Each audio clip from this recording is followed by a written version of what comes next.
Welcome to Narrowboat that James built. Hope you're well, thanks for joining me. I am now back in the dinette because I mentioned on the last video that something has been delivered which is hopefully going to be a bit of a game changer from Vitus, and it's got nothing to do with the engine.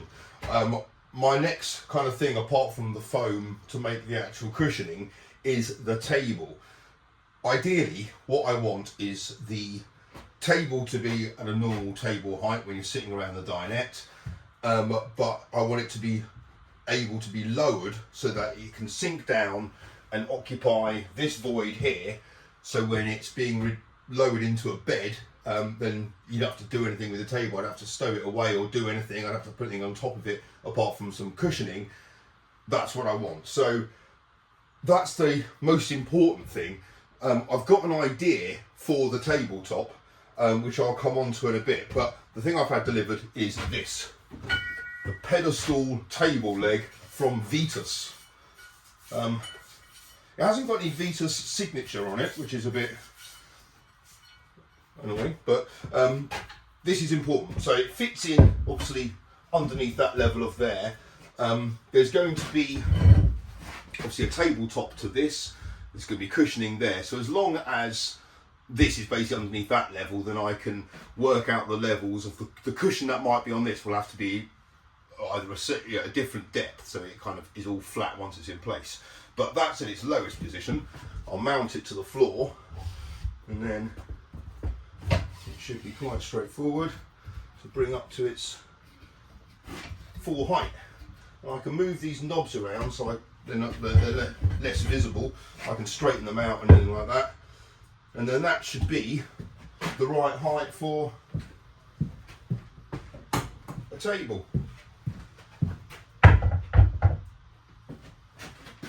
So I'm well chuffed with that. It looks pretty cool. I like the look of it. It's made of cast aluminium. It was about 160 quid, so it wasn't the cheapest by a long stretch, but in the same breath it wasn't the most expensive I could go for, but it's pretty decent. It's got, what's that, 8 fittings on the bottom, and on the top there's loads of ways of anchoring a tabletop to there, so that is cool. I'm well chuffed with that. I'm hoping really that it takes the weight of a tabletop. It says it's got a few warnings. Do not sit or lean against the tabletop, fair enough. Remove the post and stow away when speed exceeds 8 kilometers an hour. That's at 5 mph. I don't think this boat can do 5 mph, so that should be alright. I'll leave it in place. Intended for a table, well, fair enough. Load limit not to exceed 23 kilos. So as long as my tabletop is less than 23 kilos, then I should be alright. Obviously with people with, you know, if they're resting their arms on it and stuff like that, I have to take that into account. When it's at its lowest setting, it doesn't really matter because there won't be any load on any of the fixings because it'll be at its lowest setting, so that'll be fine. But yeah, tabletop is the next thing to think about. That noise you can hear in the background is the reflex stove starting up. It makes this kind of whirring sound, which is quite overpowering and also pretty cool. As is this table leg. I'm well happy with that. That is lovely. I've got some threaded inserts to whack into the floor, then I can bolt this in place. That means when I put the floor down, it's quite easy just to take it out and put it back down. In terms of the tabletop, my plan is to make the world's first canal table.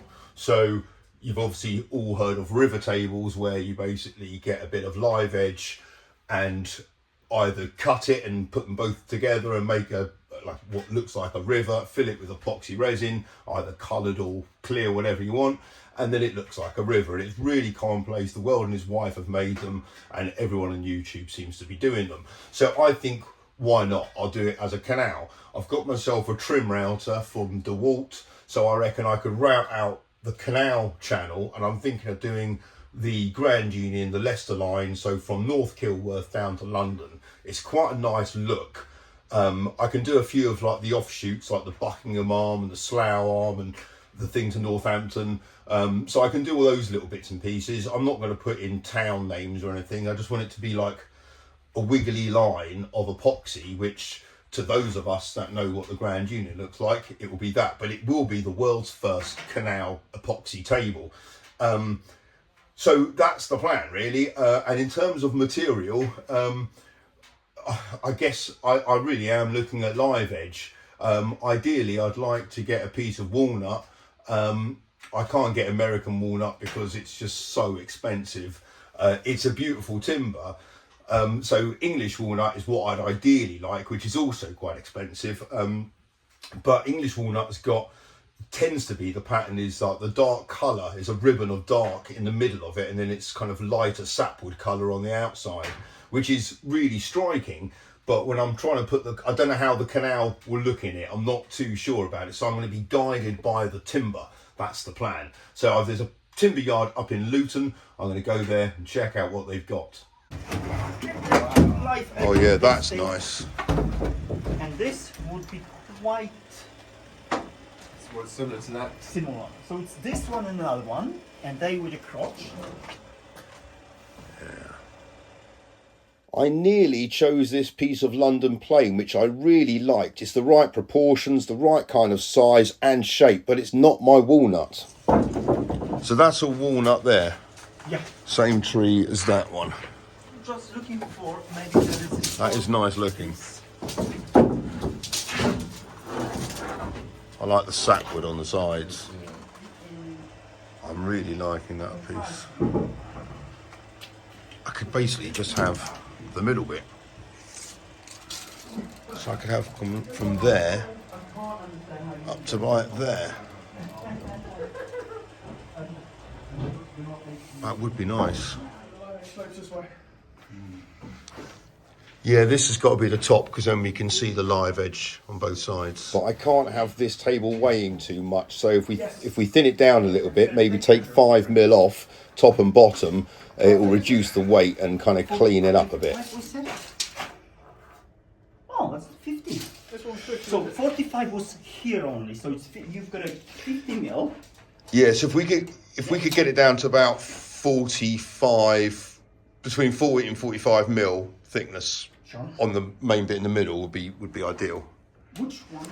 Right, so got a cut from here and here, so that's going to be the table, and then we'll just thin this down by a couple of mil, and I've got that as an offcut and that as an offcut, so I might be able to do something with that, but I reckon there's a table, and that's the top. I reckon that's going to look good. Right, come on, John, let's cut.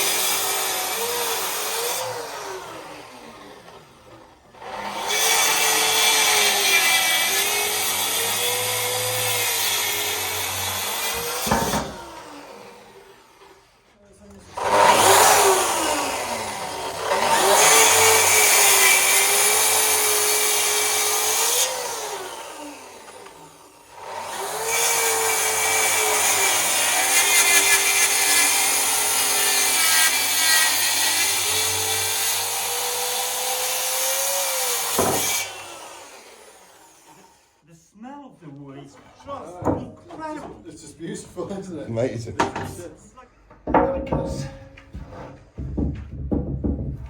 Turn it upside down. See what you're saying. Which way the Yeah, so that- which way the sort of the growth hairs. Are Yeah. going. So you see the tear. Yeah. If we do it that way, you end up with really nice finish. Yeah. Like literally barely any sanding.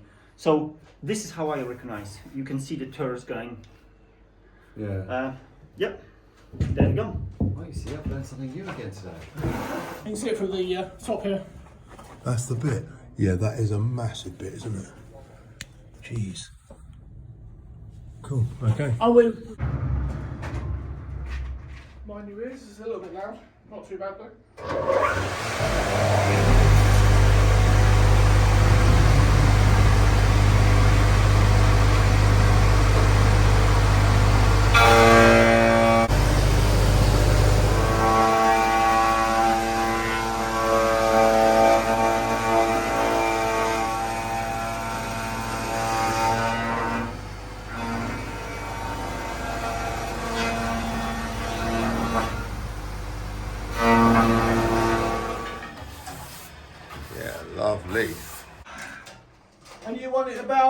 45. Yeah, between 40 and 45. Where are we at the moment? 47. Okay, fine. Yeah, so if we have to take 2 passes and take it down to 43 or something, that's fine. Take another 4 off the bottom. So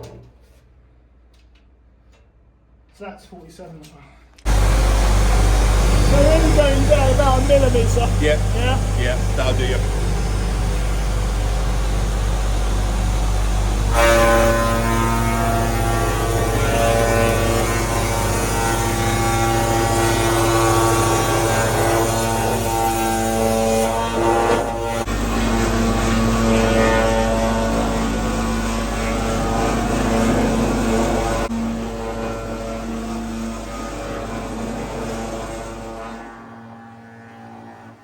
And then it was my turn to use the world's biggest routing machine with a 10cm bit. So it was hooning. The torque on it was immense, but it had a really nice gliding action. It was really nice to use.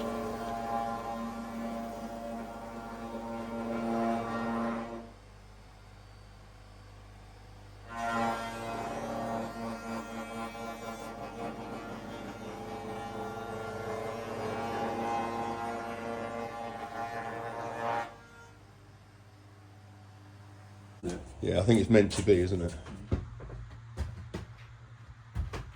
Okay, so this is the test. Does it hold? Obviously there's no fixings on. I think that's going to be the way around it goes. Don't fall down. Don't slowly sink. Yes, it holds. Oh my word. That looks amazing.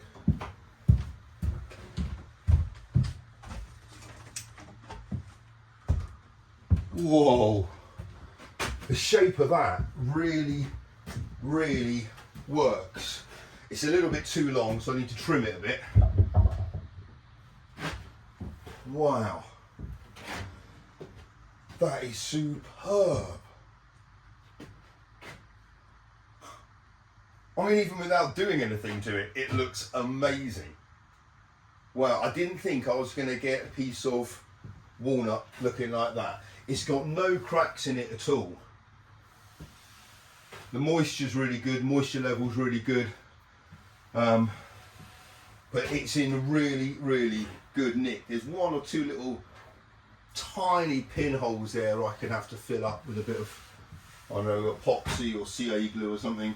A couple of, what are those called? Burrs maybe? That's a really sharp one, that one. So take that back, take that off a little bit. But the live edge, wow, that is just, the shape of it just really works. In terms of shape, obviously I'm going to have to round it off so it's easier to walk round, and when you're sitting there, it's, you know, it's all nice and comfortable. But yeah, look at that, even the end grain, it's just going to look really nice. So I think, I don't think I can put the canal in it. I think that's the reality. If I was to route out a channel of the Grand Union,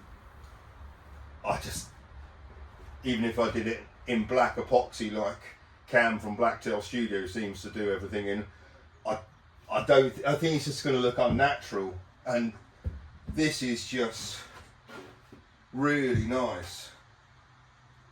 And I think, I need some kind of, the cushioning and the upholstery on the dinette needs to be kind of a dark colour, probably navy or something, which will really make this pop. But I've got a lot of work to do to get this to like the best possible finish I can get. And in terms of that, I think there's only one product I can use, and that's Rubio Monaco, which is the what that they all seem to be using. But before I do that, I've got to seal it using epoxy. So I'll cover it all in clear epoxy once I've sanded it all back. But yeah, there's a lot of work to do on this, so my DeWalt sander is going to be put to the test. But yeah, it's not pushing the table down. That's cool. That is brilliant. And what I wanted, and I don't think I'm going to be able to do it, is for me to be loosing one of those if I do it like, well, I'm not going to do it, and then be able to rotate it round, but obviously I won't because it will catch on the cushion there. But I just got to trim it down now so when it lowers, it can fit inside the gap. There's not much to take off, maybe, I don't know, 10 centimetres off both edges or one edge. We'll see. Wow, I'm really looking forward to working on this bit of timber. I've never had anything like this. So as a beginner piece, my first ever kind of bit of live edge, I think this is a decent piece to work on. It doesn't look like it's too labour intensive. It's all been cleared up pretty well. So I'd really like to thank Darius and the team at Harrison Timber in Luton. If anyone is interested, check them out. They've got a decent website with all their stuff on it. But it was really between this and a piece of London plane.